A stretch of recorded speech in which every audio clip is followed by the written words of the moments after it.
Hello বন্ধুরা, কেমন আছো তোমরা সবাই? তো আমি কুসুম, কুসুম ডেলি লাইফস্টাইলে তোমাদের আবারও অনেক স্বাগত জানাই। তো দেখো, এখন সকাল হয়ে গেছে আর ইনি চলে এসছেন আমার ঘুম ভাঙানোর জন্য। ইনি প্রায় রোজই এসে থাকেন, যেটা অ্যালার্মের কাজ করে বলতে পারো। তো ব্যাপারটা আমার কিন্তু বেশ ভালোই লাগে। আর এদিকে দেখো, আমি উঠে পড়েছি, উঠে ড্রেস চেঞ্জ করে নিয়েছি। এদিকে দেখো, ছেলে কিন্তু এখনও ঘুমাচ্ছে। ওকে ঘুম থেকে তুলে আমি নিচে নিয়ে গেলাম। তো দেখো, এদিকে চাটাও রেডি হয়ে গেছে আমার। চাটা খেয়ে ছেলেকে একটু ফ্রেশ করে ওকে খাইয়ে নিলাম। ওকে খাওয়ানোটা যেন একটা যুদ্ধের সমান, কিছুতেই খাবার খাবে না। যত বড় হচ্ছে তত দিন দিন ওর নাকড়া বেড়েই যাচ্ছে, কিছুতেই একদম খাবার খেতে চায় না। তো দেখো, ওকে খাবার খাইয়ে নিজেও খেয়ে নিলাম। এদিকে মামুনি বলছে তোর ব্লগের মধ্যে আমাকে কিন্তু একদম নিবি না। তো যাই হোক, তো আজকে আমার ছেলের শরীরটাও একদম ভালো নেই, যার জন্য ও বারবার ঘুমিয়ে যাচ্ছিলো। ঠাম্মি ওকে ঘুম পাড়িয়ে দিল। তো আমি অনেকটা সময় পেয়েছিলাম, যার কারণে ভাবলাম যে আজকে একটু জেরিকে স্নান করিয়ে দিই। নর্মালি বেটু হওয়ার আগে আমি প্রায় প্রত্যেক দিনই জেরিকে স্নান করিয়ে দিতাম। ওকে পরিষ্কার পরিচ্ছন্ন রাখার দায়িত্বটা আমারই ছিল, যেটা আমার করতে খুব ভালোও লাগতো। আমার নিজের বাড়িতেও একটা ল্যাব ছিল, তো আমি এমনিতেই খুব ভালোবাসি ওদের। তো কিন্তু এখন এমনই হয়েছে কি, আমার বেটুকে সামলাতে সামলাতে আমি একদমই সময় বের করতেই পারছি না কি ওকে একটু টাইম দেব, যেটা আমার খুব খারাপও লাগে। বাট আমার কিছু করার নেই, জানো তো।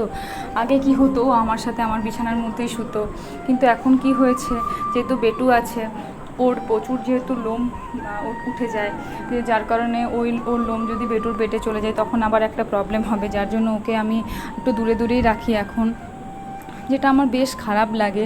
বাট কিছু করার নেই, ওই যে বলে না, যেমন সময় সেরকমই আর কি কাজ করতে হয়, সেটাই হচ্ছে ব্যাপার। তো দেখো, জেরিকে স্নান করি আমি ভিজেই গেছিলাম অলমোস্ট, তো ওই জন্য ড্রেসটা চেঞ্জ করে নিলাম।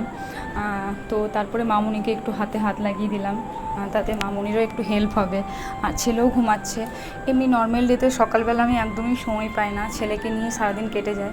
কারণ কি, ও সকাল দিকটা একবার ঘুম থেকে উঠে আর ঘুমোয় না। ও একেবারে তোমার দুপুরবেলা ভাত টাত খেয়ে 1-1:30টার পরেই ঘুমোয়। তো আজকে যেহেতু শরীরটা ঠিক ছিল না, ও বারবার ঘুমিয়ে পড়ছিল, তো যার জন্য আমি অনেকটাই সময় পেয়েছিলাম। তো দেখো, আমার রান্না অলমোস্ট কমপ্লিট হয়ে গেছে। এদিকে যে আঁশের রান্নাগুলো ছিল ওগুলো আমি করে নিলাম, আর নিরামিষের যে সমস্ত রান্না ছিল ওগুলো মামুনি করে নিল। তো রান্নাটা কমপ্লিট করে আমি আবার ওপরে চলে এলাম।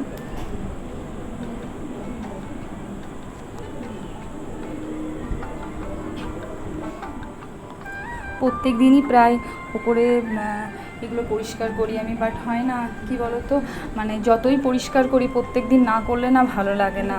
তাই ছেলের জন্য একদমই টাইম বের করতে না পারলেও কোনো রকমে আমি চেষ্টা করি যে 1 ঘন্টা হলেও নিজের ঘরটা পরিষ্কার করার। প্রত্যেক দিনই এগুলি মোছামুছি আমি করেই থাকি। বাট আমার ওই যে 2টো ছানা একদমই ঘর পরিষ্কার রাখে না, ভীষণ নোংরা করে দেয় ওরা।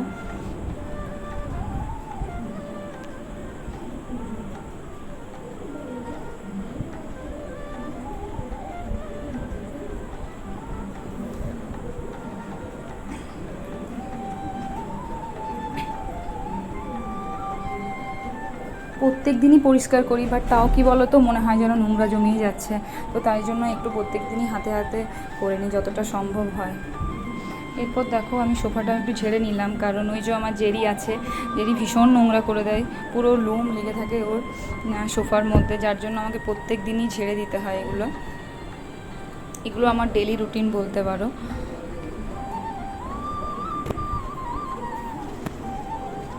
আমার গাছটাতেও দেখলাম যে জলটা প্রায় কমেই এসছে, ওই জন্য ওটাতেও একটু জল দিয়ে দিলাম।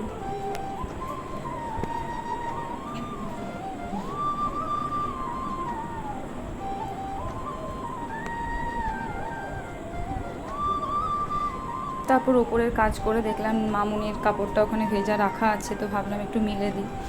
আর এখানে কাপড় জামাগুলো আমি অলরেডি ভিজিয়ে রেখেছি। ইন্ডিপেন্ডেন্স ডে বলে আমি রেডি হয়ে গেছি তোমাদের ব্লগ বানানোর জন্য, আর কিছু রিলস ভিডিও বানাবো বলে। বাট এই যে ছেলে দেখতেই পাচ্ছ, এই যে আমার পুচকু, আর তার সাথে আরেকটাও আমার ছানা আছে, তোমাদের দেখায়। এই যে দেখো, এই যে এই দুটো আমাকে কিছুতেই বানাতে দেবে না, একবার এদিকে চলে যাচ্ছে ওদিকে চলে যাচ্ছে। এই দেখো কী অবস্থা করছি। সকালবেলা প্রত্যেক দিন উঠে আমি ঘর বাগাই, ঘরগুলো গোছাই, কিন্তু তারপরে কিছুক্ষণ পরেই দেখি যে গেছি। এই দেখো অবস্থা, দেখতে পাচ্ছ?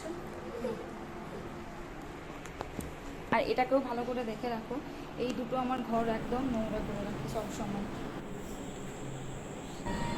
এখানে দেখো রাতে একটু তরকা ভিজিয়ে রেখেছিলাম, তো তরকাটা আমি অলরেডি নিরামিষ করে নিয়েছিলাম যেহেতু মামুনিও খাবে। তারপর এখানে আমাদের একটু পেঁয়াজ রসুন একটু ডিম দিয়ে পরে আবার তরকাটাকে একটু ছকে নিলাম। একটু ডিম পেঁয়াজ রসুন ছাড়া আমার আবার তরকা খেতে একদমই ভালো লাগে না।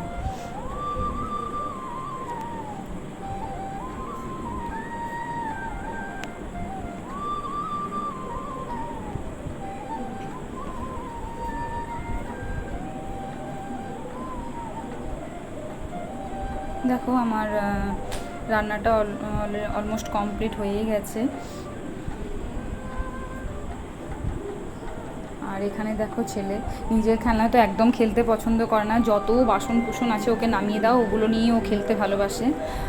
আর এদিকে দেখো আমি আটাটাও মেখে নিলাম রাত্রে। এখানে দেখো ছেলে ঠাম্মুকে আদর করছে, যেদিন যেমন ওর ইচ্ছে হয় আর কি। তো যাই হোক, ব্লগটা আমি আর বড় করছি না, তোমরা অবশ্যই জানিও ব্লগটা কেমন হয়েছে। যদি ভালো লেগে থাকে লাইক কমেন্ট সাবস্ক্রাইব করে অবশ্যই পাশে থেকো। Thank you so much.